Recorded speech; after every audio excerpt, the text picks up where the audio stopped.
इतिहास साक्षी है कि पुण्य भूमि भारत की गाथा भारत की अस्मिता, गौरव और राष्ट्रीय स्वाभिमान के लिए विदेशी आक्रांताओं से संघर्ष की महान गाथा है। बर्बर आक्रांताओं ने भारत की आत्मा पर चोट करने और भारत का अपमान करने के लिए हमारी संस्कृति और आस्था के केंद्रों को ध्वस्त किया। सोमनाथ, काशी, मथुरा और अयोध्या के मंदिरों का तोड़ा जाना आज भी भारत की स्मृतियों में जीवित है। सन 1528 में अयोध्या में भगवान श्री राम के मंदिर का मुगल आक्रांता बाबर द्वारा तोड़ा जाना ऐसी ही एक अक्षम्य घटना थी जिसने सीधे भारत के सम्मान और आत्मा पर चोट की। कारण साफ था, अयोध्या के श्री राम के मंदिर पर आक्रमण भारत की आत्मा पर आक्रमण था। जहां हर भारतीय के रोम रोम में राम बसते हैं, वह भारत यह अपमान कैसे सहता। राम मंदिर पर आक्रमण भारत को आहत कर गया था। विदेशी हमलावर अपनी बर्बरता दिखाते गए और भारत अपने आत्मगौरव को फिर से पाने के लिए संघर्ष करता रहा। भारत रामलला के जन्म स्थान पर बाबर के नाम पर बने एक ढांचे को देखता और उसे हटाने का संकल्प लेकर शक्ति संजोया करता। हिंदू समाज आत्मसम्मान के रण में डटा रहा और लगातार हमलावरों द्वारा बनाए गए बाबरी ढांचे को हटाने के लिए लड़ता रहा। सरयू कई बार रक्त से लाल हुई। कभी स्थानीय शासकों ने तो कभी साधु संतों और राम भक्तों ने राम जन्मभूमि की मुक्ति के लिए अपने प्राणों की आहुति दी। 74 बार युद्ध हुए। हम कुछ मोर्चे हारे, पर रण जीतने का संकल्प कभी कम नहीं हुआ। हिंदू समाज तलवारों से रक्त रंजित हुआ, पर उसने हार नहीं मानी। उसका संकल्प अजेय था। 15 अगस्त 1947 को देश की आजादी के साथ सैकड़ों सालों से चले आ रहे इस संघर्ष में नई ऊर्जा और एक नया मोड़ आया। अचानक 23 दिसंबर 1949 को बाबरी ढांचे में श्री राम लला प्रकट हुए। हजारों राम भक्त दर्शन के लिए उमड़ पड़े। तत्कालीन प्रधानमंत्री पंडित जवाहरलाल नेहरू ने उत्तर प्रदेश सरकार को श्री राम लला को विवादित ढांचे से हटाने का आदेश दिया। उत्तर प्रदेश सरकार ने अयोध्या के कलेक्टर को यह काम दिया और यह निर्देश भी कि जरूरत पड़ने पर वे बल का प्रयोग भी करें। अयोध्या के कलेक्टर ने सरकार को उत्तर दिया कि यह नरसंहार के बिना संभव नहीं है, और फिर भी वह ऐसा चाहती है तो किसी दूसरे कलेक्टर से यह काम करवा ले। परिणाम स्वरूप रामलला की मूर्ति वहीं विराजमान रही।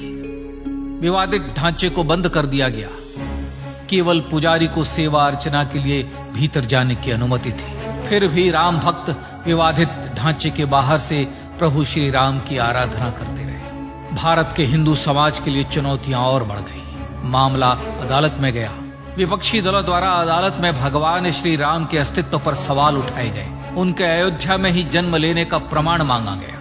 भारत का जनमानस अब आहत हो उठा था। आजाद भारत में भी हिंदू समाज को अपनी आस्था और श्रद्धा के लिए संघर्ष करना पड़ रहा था। चुनौतियों के इस समय में सन 1984 में विज्ञान भवन दिल्ली में विश्व हिंदू परिषद ने धर्म संसद का आयोजन किया। इस संसद में देश भर के संतों ने राम जन्मभूमि की मुक्ति के लिए आह्वान किया और राम जन्मभूमि मुक्ति यज्ञ समिति का गठन किया। धर्म संसद ने राम जन्मभूमि की मुक्ति और वहां भगवान श्री राम के भव्य मंदिर बनाने के भारत के जनमानस के संकल्प को फिर से दोहराया। विश्व हिंदू परिषद के नेतृत्व में मंदिर निर्माण के लिए पूरे देश में अभूतपूर्व आंदोलन की शुरुआत हुई। श्री राम जन्मस्थली मुक्ति यज्ञ समिति के साथ देश भर में राम जानकी की रथ यात्राएं निकली। राम लीलाओं में राम कथा के माध्यम से भारत का आम जन फिर से जुटा। अब सबके मन में एक ही प्रण था, एक ही लक्ष्य था। अयोध्या में जन्मभूमि पर भगवान श्री राम के भव्य मंदिर का निर्माण। सन 1989 में विश्व हिंदू परिषद द्वारा गांव-गांव से रामशिला पूजन करके अयोध्या भेजी गई। 2,75,000 गांवों से रामशिलाएं अयोध्या पहुंची। भव्य राम मंदिर के शिलान्यास का निर्णय हुआ। पूज्य संत महात्माओं और हिंदू समाज के अन्य प्रमुख नेताओं के निर्णय के अनुसार अनुसूचित जाति के प्रमुख नेता श्री कामेश्वर चौपाल ने 9 नवंबर 1989 को मंदिर निर्माण का पहला पत्थर रखा।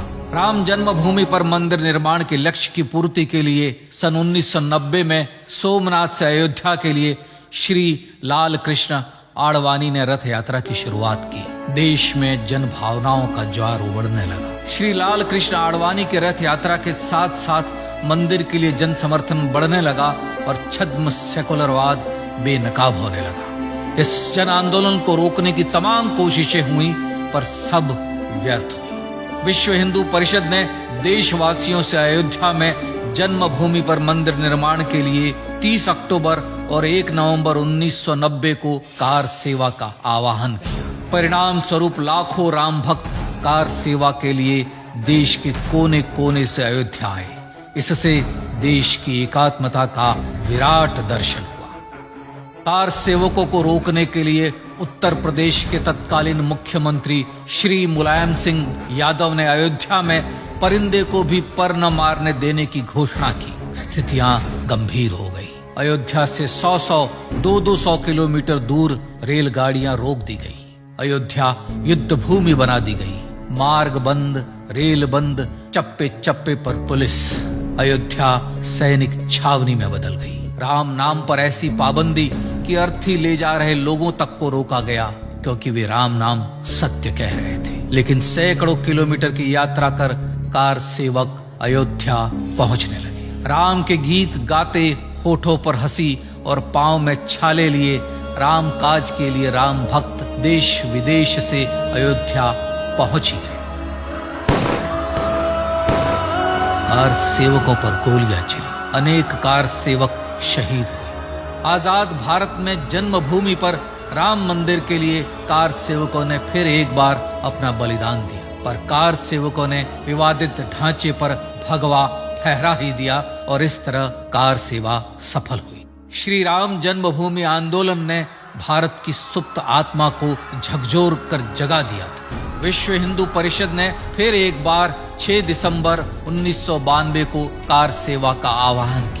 राम भक्तों को कार सेवा करने देने के लिए अदालत में प्रार्थना की गई, पर अदालत ने कोई निर्णय नहीं दिया। परिणाम स्वरूप बौद्ध, जैन, सिख, स्वामीनारायण संप्रदाय, गायत्री परिवार, हर पंथ मत विचार के हिंदू एकत्र हो गए। छूत अछूत का भेद मिटा, जाति की पहचान मिटी। हम सब हिंदू, हम सब सिंधु बन गए।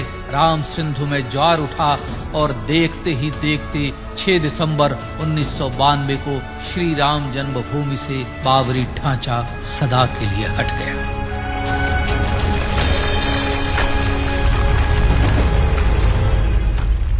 यह क्षण शौर्य, न्याय और सत्यमेव जयते का क्षण था। यतो धर्मस्ततो जय का क्षण था। पर संघर्ष की गाथा यहां जाकर भी नहीं रुकी। छद्म सेकुलरवादियों द्वारा भारत और भगवान श्री राम के इतिहास को झुठलाने के लिए अदालतों में चुनौतियों का सिलसिला चलता रहा, जो 1950 से चल रहा था। हिंदू सिखों के बीच से गुजरते हुए भगवान श्री राम का दर्शन करने के लिए विवश थे। यह स्थिति थी आजाद भारत में श्री राम और राम भक्तों की। पर सत्य को तो जीतना ही था। आखिरकार देश के सर्वोच्च न्यायालय के 5 जजों की खंडपीठ ने 9 नवंबर 2019 को ऐतिहासिक निर्णय दिया और यह कहा कि अयोध्या जन्मभूमि परिसर की पूरी 67 एकड़ भूमि रामलला की। और न्यायालय ने भारत सरकार को जन्मभूमि पर मंदिर बनाने के लिए एक ट्रस्ट बनाने का आदेश दिया। सर्वोच्च न्यायालय के आदेश के अनुसार भारत सरकार ने 5 फरवरी 2020 को श्री राम जन्मभूमि तीर्थ क्षेत्र नाम के ट्रस्ट का गठन किया और राम जन्मभूमि न्यास की भूमि जो सरकार द्वारा अधिग्रहित की गई थी, उसे ही नवनिर्मित न्यास को वापस दे दिया गया। 5 अगस्त 2020 को भारत के प्रधानमंत्री श्री नरेंद्र मोदी ने श्री राम जन्मभूमि तीर्थ क्षेत्र के अध्यक्ष पूज्य महंत नृत्य गोपाल दास, राष्ट्रीय स्वयंसेवक संघ के पूज्य सरसंघ चालक डॉक्टर मोहन भागवत एवं उत्तर प्रदेश के मुख्यमंत्री श्री योगी आदित्यनाथ की उपस्थिति में श्री राम जन्मभूमि पर भगवान श्री राम के भव्य मंदिर के लिए भूमि पूजन कर निर्माण कार्य का शुभारंभ किया। इस तरह लगभग 500 वर्षों से राम जन्मभूमि की मुक्ति के संघर्ष का पटाक्षेप हुआ। अपने आत्मसम्मान और राष्ट्रीय अस्मिता के लिए इतना लंबा संघर्ष विश्व के इतिहास में बेजोड़ है। श्री राम भारत की आत्मा, भारत की परिभाषा, हमारे राष्ट्रीय आदर्शों और जीवन मूल्यों के प्रतिनिधि मर्यादा पुरुषोत्तम हैं, जो हर हिंदू के होठों पर जन्म से मृत्यु तक रहे। बस यही हर हृदय में प्रार्थना होती है।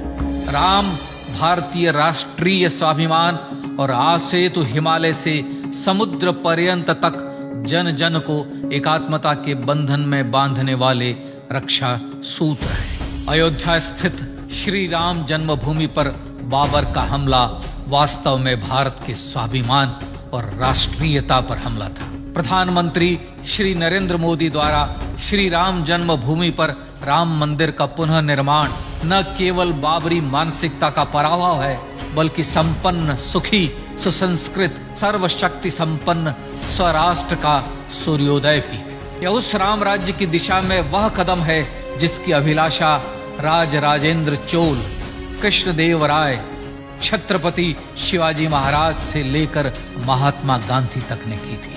अयोध्या में जन्मभूमि पर भगवान श्री राम का मंदिर न सिर्फ राष्ट्रीय गौरव होगा, बल्कि वह श्री राम के आदर्शों का राष्ट्र मंदिर होगा।